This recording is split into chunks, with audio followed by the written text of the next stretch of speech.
Halo semua, Assalamualaikum warahmatullahi wabarakatuh. Saya Steviani Ratri Kinasi dari Prodi Manajemen Komunikasi. Di sini saya akan memaparkan materi mengenai berita.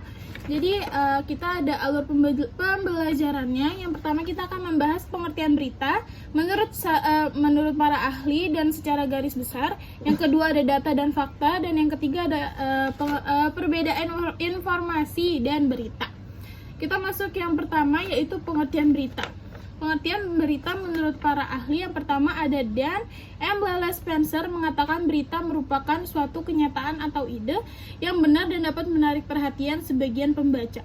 Yang kedua ada Eric C. Hepwood yang mengatakan bahwa berita adalah laporan pertama dari kejadian penting dan dapat menarik perhatian umum.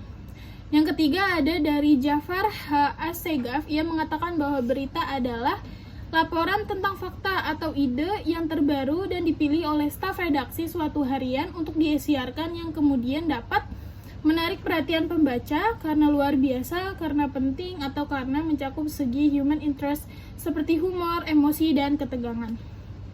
Nah, ide sendiri itu bagaimana cara kita memvisualisasikan berita. Dari sebuah berita, kita harus bisa mengidentifikasi berita tersebut termasuk ke dalam kejadian, peristiwa, atau tragedi. Kejadian biasanya terjadi akibat dari segala sesuatu yang dihasilkan oleh manusia. Nah, kalau peristiwa sendiri biasanya terjadi akibat kehendak dari Tuhan atau bencana alam. Diidentifikasi sebagai tragedi biasanya karena ada jumlah korban yang relatif banyak dan menyisihkan sejarah. Dalam komunikasi massa terbagi menjadi dua. Ada media massa satu arah dan dua arah. Di media massa dua arah terdiri dari komunikator, pesan, media, dan komunikan. Komunikan bisa perorangan atau kelompok. Dari keempat unsur tersebut, kita akan mendapatkan feedback instan dari orang-orang. Contohnya seperti kayak, Mas Arya makan apa tadi?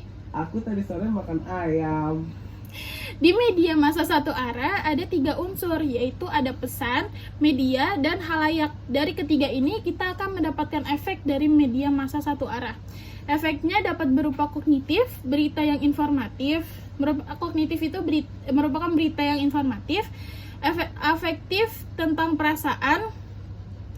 Contohnya kayak misal kalian baca pesan yang sedih, efeknya jadi sedih gitu. Jadi kayak perasaan emosional. Satu lagi ada konatif atau behavioral, tentang perilaku setelah membaca sesuatu. Dan dapat disimpulkan bahwa berita adalah fakta dan data yang benar, yang mampu menarik perhatian, yang berisi sesuatu aktual atau terkini, merupakan laporan pertama dari suatu kejadian, dan mengandung makna penting.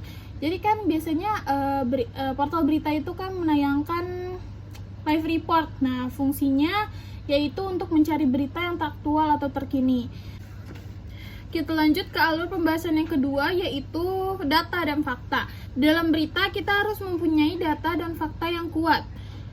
Fakta merupakan sesuatu yang sungguh-sungguh terjadi, telah diverifikasi, sudah dinyatakan oleh narasumber tertentu, merupakan peristiwa yang sebenarnya, bukan opini, dan berisi situasi, korban, dan interpretasi sebenarnya. Fakta biasanya berisi seperti kayak motif, kronologi, dan kejadian. Kalau data yaitu bagian detail dari peristiwa yang terjadi, biasanya berupa angka-angka atau dokumentasi, dan berfungsi untuk memberikan kedalaman dan kejelasan terperinci tentang sebuah fakta. Nah, data ini biasanya berisi jumlah korban, usia korban atau pelaku, nama korban atau pelaku, nomor polisi kendaraan, data statistik, hasil survei, dan lain-lain. Nah, dari data dan fakta tersebut kita akan mendapatkan informasi. Informasi adalah pengolahan data yang dapat memberikan arti atau manfaat. Jadi, udah tahu kan bedanya berita dan informasi? Jadi nanti informasi itu diolah dalam bentuk naskah, audio, visual, dubbing, lalu dipublikasikan, baru disebut berita atau news. Sekian dari penjelasan saya, kurang lebihnya mohon maaf. Wassalamualaikum warahmatullahi wabarakatuh.